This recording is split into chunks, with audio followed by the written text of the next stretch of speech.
So, welcome back. For today's issue, we have a meeting with Tom Dimmer.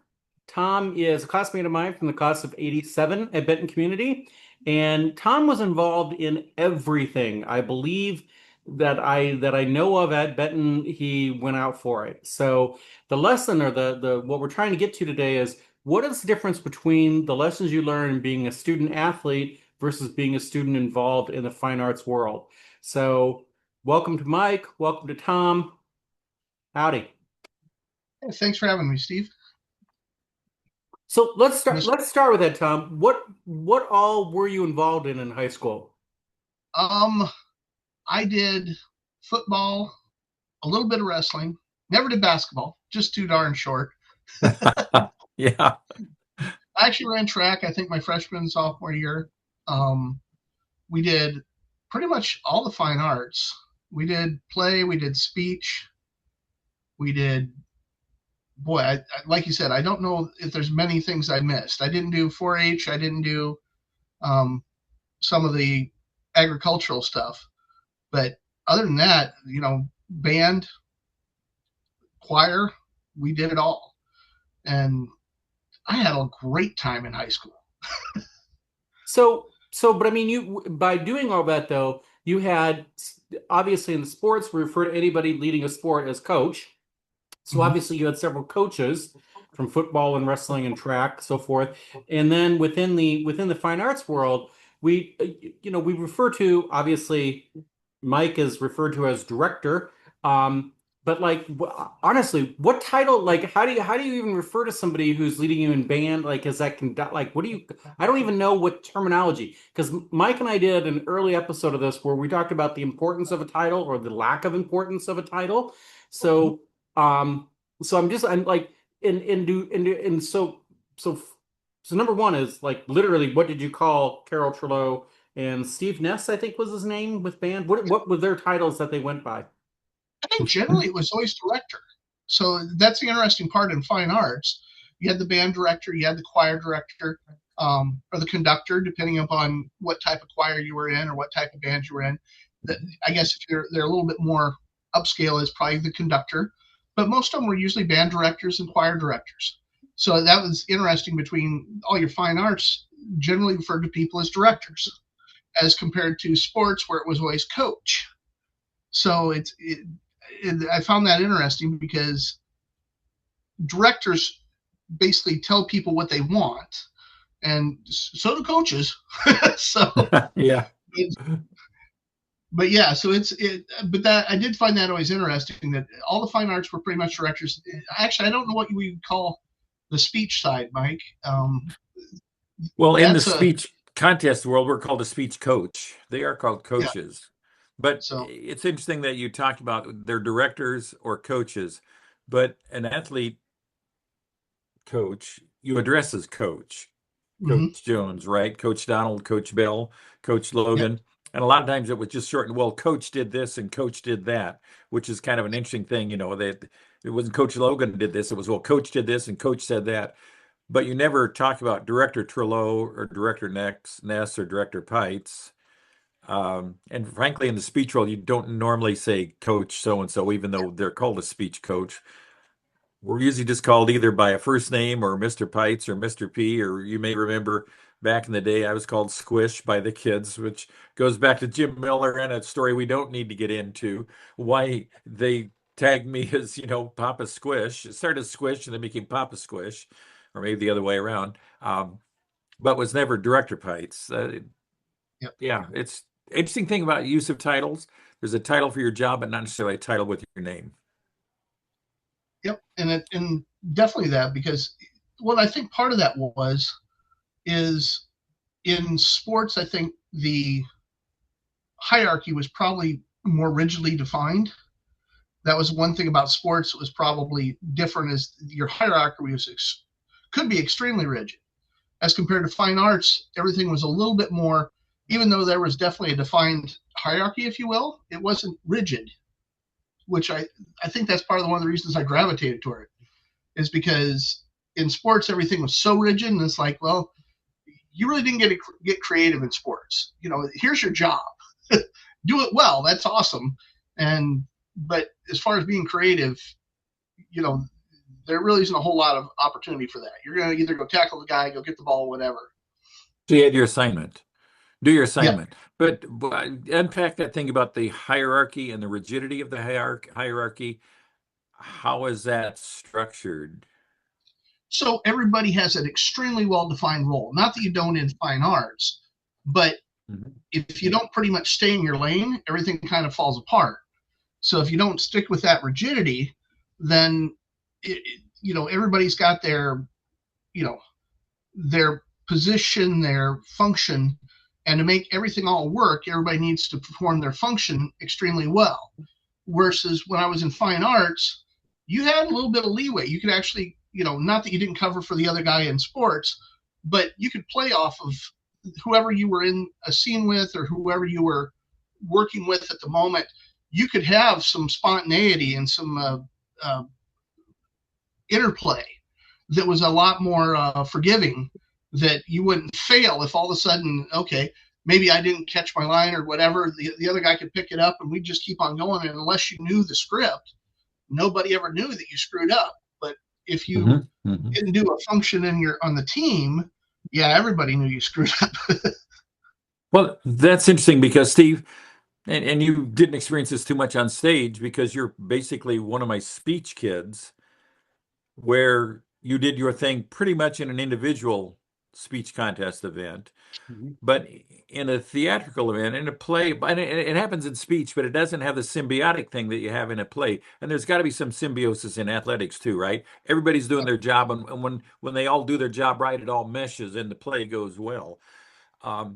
But it's a lot of the theater work, and your early stuff in speech is about choices and tactics. I've got a choice. I've got an objective, something I'm trying to do, but I've got some tactics. How do I go about it? Do it. I've got some choices. How do I deliver this line? What do I want that line to mean? And how can I understand my character and what choices would be right for my character? For example, I just directed a one act, oh my gosh, can't remember the name because it was complicated. How to solve a murder mystery. I forgive me for forgetting the title. In any case, there's a scene and this one kid all of a sudden made a choice, and he's supposed to say he loves this other character. It's based on clues. So there's an orange character and a white character and a scarlet character, and they get how to solve a murder mystery. And there are all these characters working, but it's based on clue. And at one point, Mr. Scarlet or Scarlet has to pledge himself that he loves White, the female character.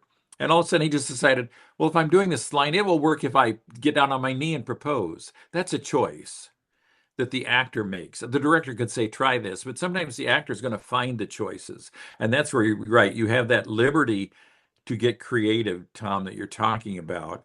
You don't get creative in a play, right? I'm not going to get creative and throw the ball someplace there's not a receiver. Right. That's a creative route. That's not going to work. But in a play, I can get creative in how I maybe approach this. I can also get creative and destroy a scene. We don't want that. You want creativity that makes a scene come alive. There is a difference there in terms of that freedom that you have as an actor or a speech student in delivery. I've got this speech. How do I make the author's words come alive? Yeah. Absolutely. Yeah, and I think, and then, and when we were talking about some of the different things in sports, like I was telling Steve when we were talking about the premise of this, is the fact that that my freshman year, obviously when you don't know what you're doing, you're pretty well terrified, trying to make sure that you're up on stage, whether it's sports or whether you're in fine arts. The first year of sports, it was just basically controlled terror, trying to make sure that you didn't screw up and didn't miss that play or didn't not block a guy or didn't not tackle a guy, because once again, it's very evident when you don't do something in sports. You've got a little bit more creativity, but I did speech. Boy, if you lost your line of thought in the speech and just all of a sudden went, silence is bad sometimes. It took a while. It took a couple of years to learn how to make silence pensive instead of a mistake. How to fill that space, right? With Exactly. Pensivity. I don't know, create a word here. Pensivity. Pensiveness. How to make yourself look more intelligent rather than, oh, dang, I lost my way. Yeah, Yeah. Yeah. true, true. That's something as somebody who's been teaching all of my adult life. Yeah, the how to look pensive and look up and oh, I'm contemplating. Yes, yeah. Um, but back to something earlier. So both of you have somewhat also of a background within the military. So that earlier in your life, I know Tom was doing ROTC right after leaving Benton Community, going on to Iowa State, and so again, I'm looking at them. I'm curious about if there's any contrast in the leadership required within like military structure, athletic structure, fine art structure, because it's my it seems like the fine arts structure was the least of them from me as an outsider, but I'm just curious what insight in knowing that both of you have a background in that as well, like what anyhow, it's a jump ball. Take that where you want to go with it. Go ahead, Tom, you can start. Well, like I said, I had a couple years in ROTC before I gently moved out, but I think some of it was, it was perhaps a lot like fine arts. Is once you have trust in that leadership, a lot of that leadership can get a little bit more flexible once you have trust in your people, because they know the objective, so then they can make choices of how they get to the objective. And I think that's honestly one of the things that makes our military just better than a lot of the other militaries is we give our people some latitude. It's like, okay, here's what you need to accomplish, and not saying it's like this, but it's not I don't care how you do it, but just get it done. But it comes down to that. And a lot of militaries don't, because they're so very rigid and structured of how that has to be done. I think that's one of our greatest strengths in our military, given the fact that we're talking on 4th of July weekend and everything. That's what I've seen, at least with some of the other militaries that I had the opportunity to talk to, with people within, I talked to a couple of folks when I was in college that were Chinese, that were in the Chinese military, and it was extremely structured.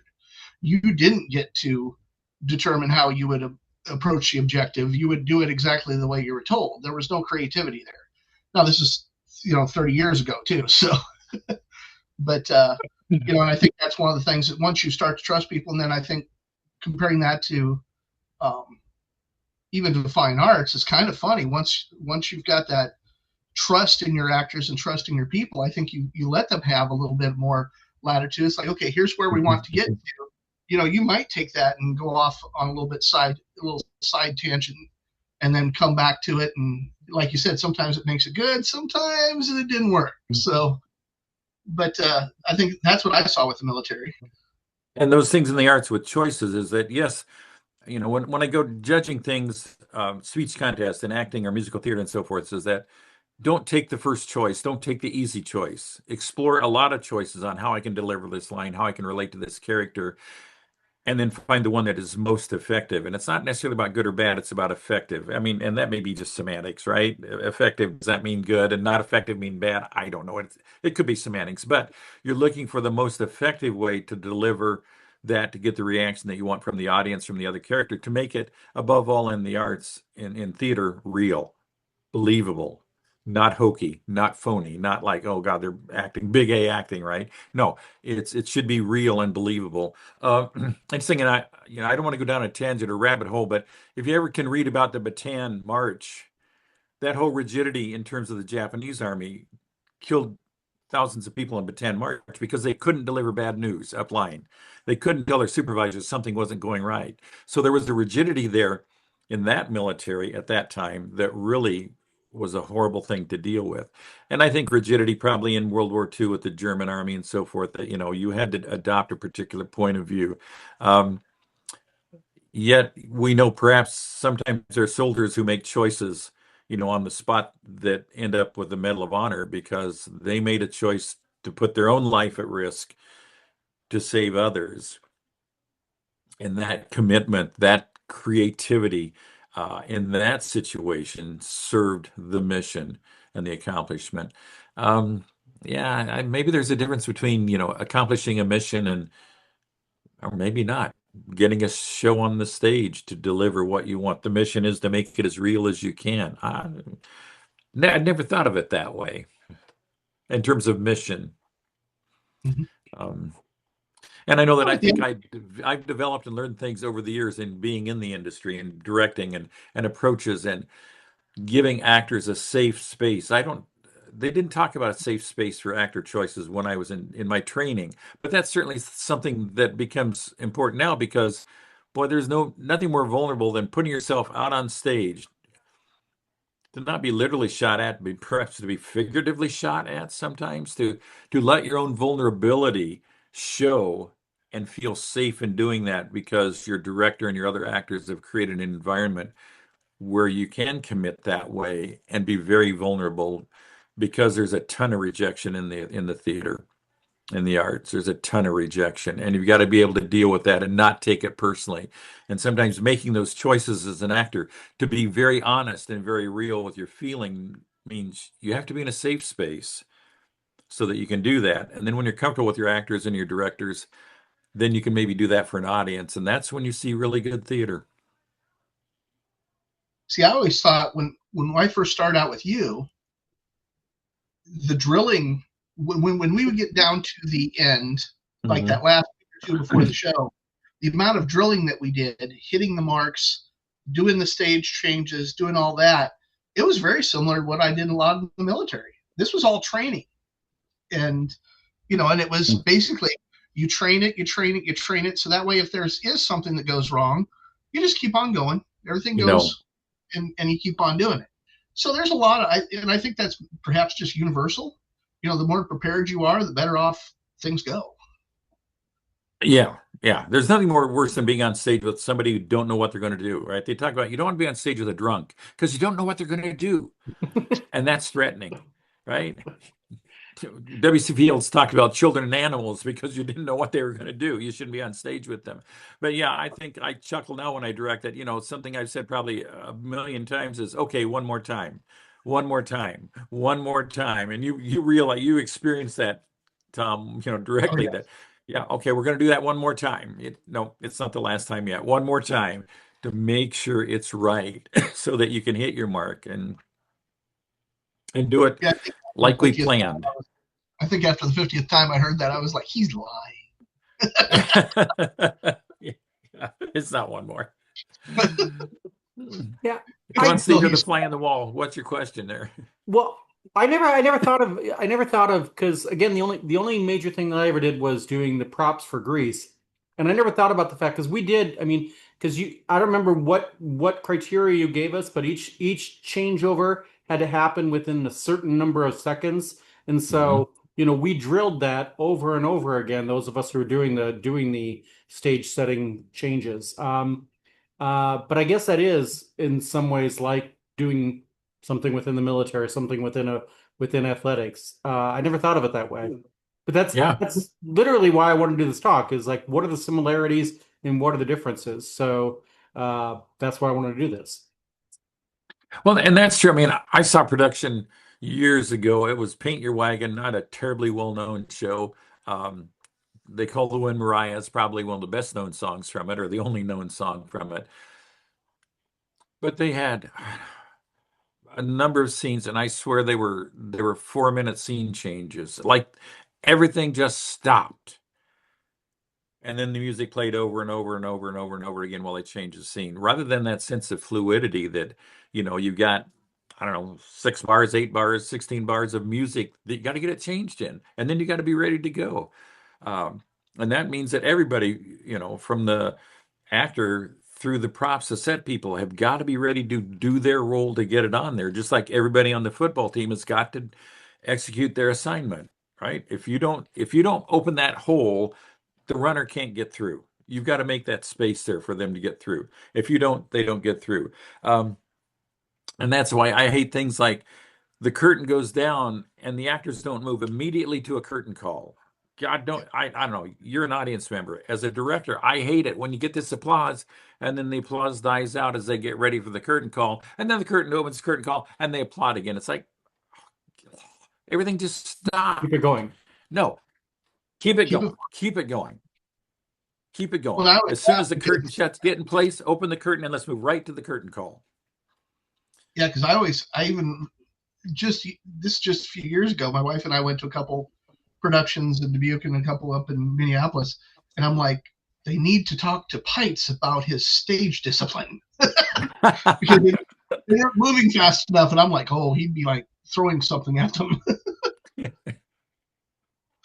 Because I'm like, he has a timer. I don't know whether you had a stopwatch or what, but it was. I just don't let it die. Don't let it die. We don't like that. We don't like that.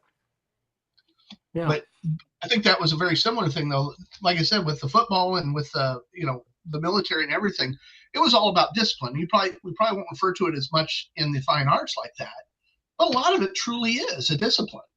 You've got to practice and practice, because that way, when something goes wrong.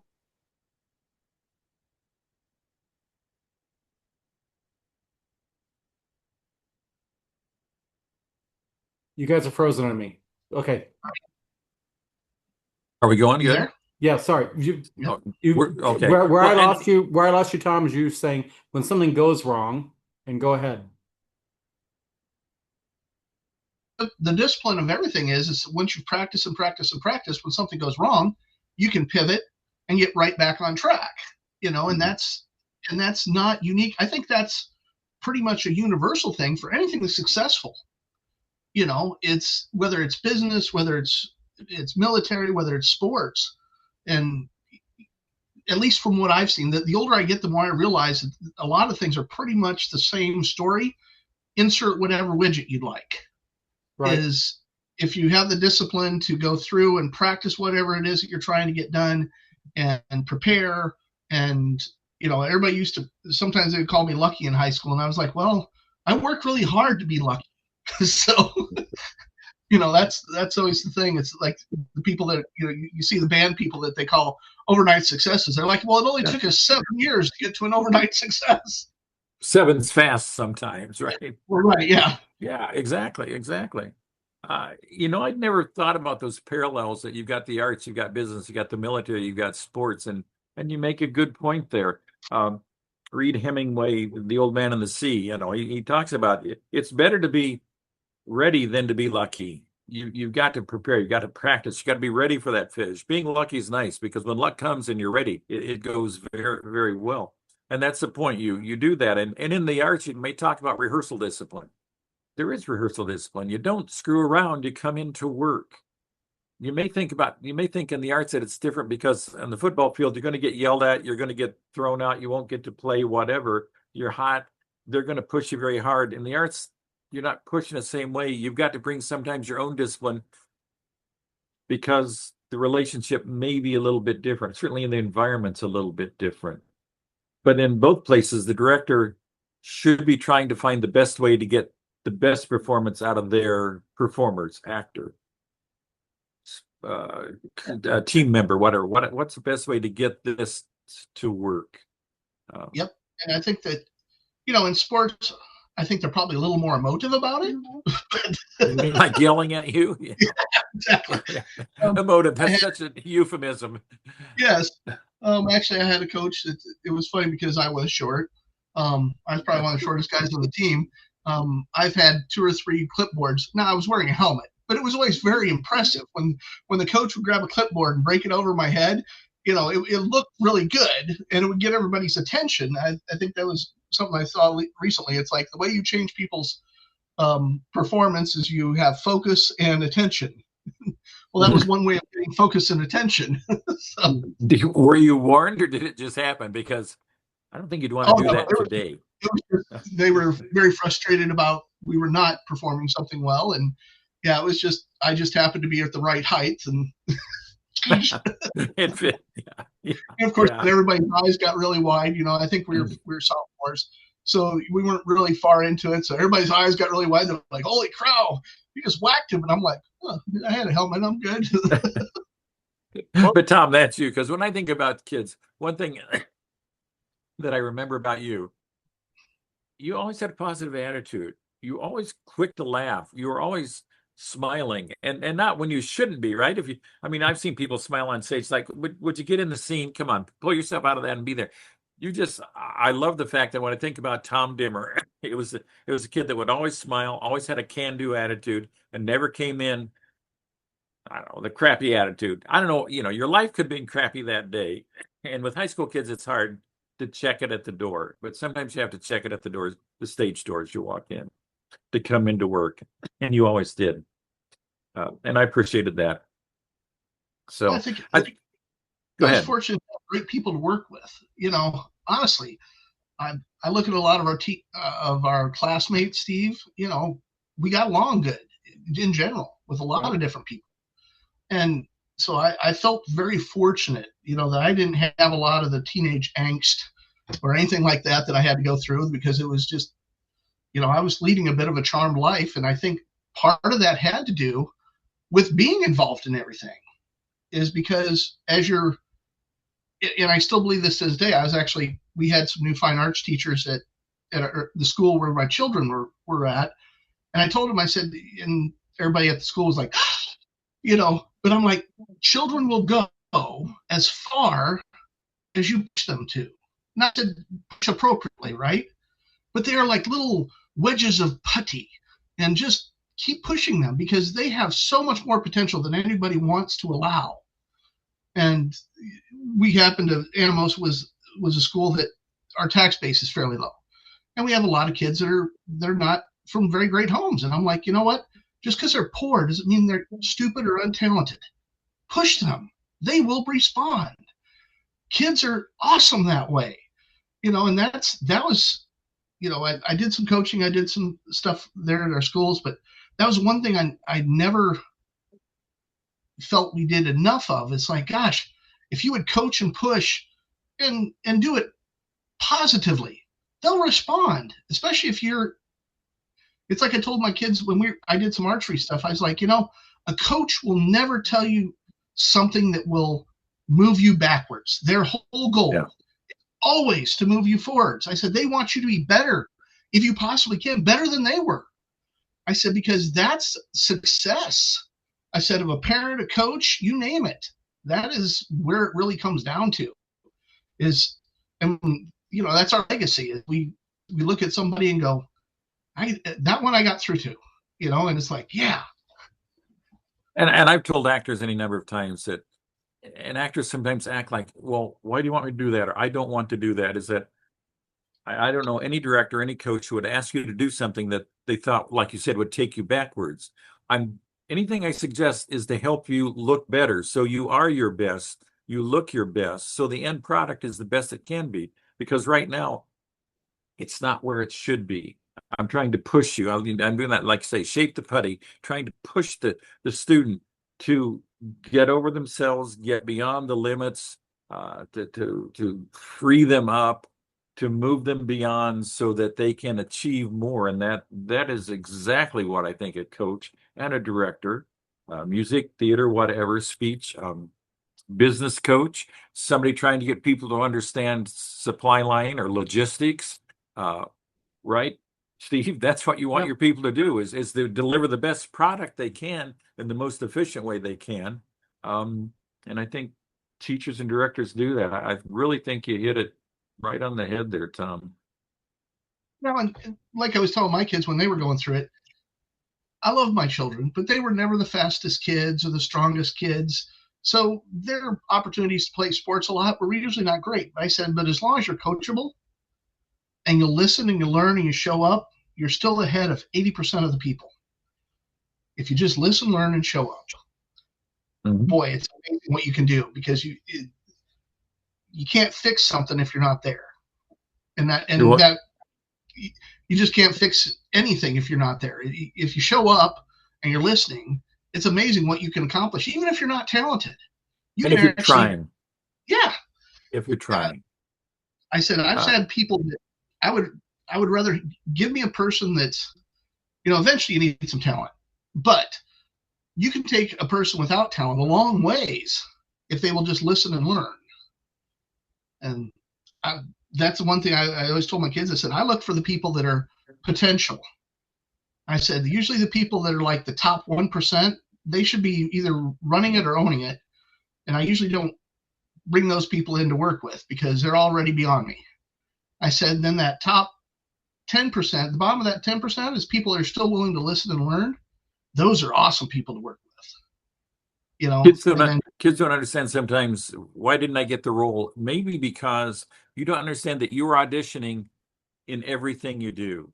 You're late to a rehearsal in play number 1, you may not get a role in play number 2 because you didn't understand you were auditioning there. You weren't showing up.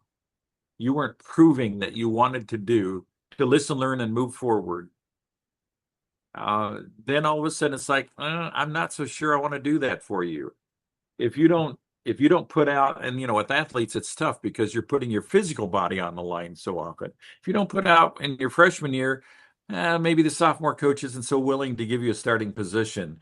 That sometimes you're doing crazy things, unfortunately, because you're trying to prove that you are willing to give it all, to leave it on the field. You hate to leave your left leg on the field, but Yeah. sometimes kids are out there doing stupid things, or they're just trying their hardest, and that means that's a kid that's auditioning every time, all the Yep. time. They're throwing And themselves out there and showing up, boy. And that's why I told my kids, I said, part of also learning to mature is, yeah, I know he doesn't have the talent, but I can find a place for that person someplace. They may not be the star. With that level of effort that they're putting in, I'm going to find a place for them. Mhm. And I think that's even true in fine arts. If you got somebody showing up and doing stuff, yeah, they're probably not going to be your lead actor. I get it. But by God, a show doesn't happen without all of the people all the support people. And there is grace in that as well. Yeah. Everybody, I said to see one of our conversations. The lesson I've said, and I said it most maybe in the military, if everybody does their job, everybody's job is easier because you're not having to cover for anybody. You're not having to do your job and somebody else's. And when you commit to that, I remember this thing about finding out that maybe not getting the lead, you may actually have the best song in the musical if you don't have the lead. For example, we did Kiss Me Kate, 100 years ago. In Kiss Me Kate, there are two gangsters.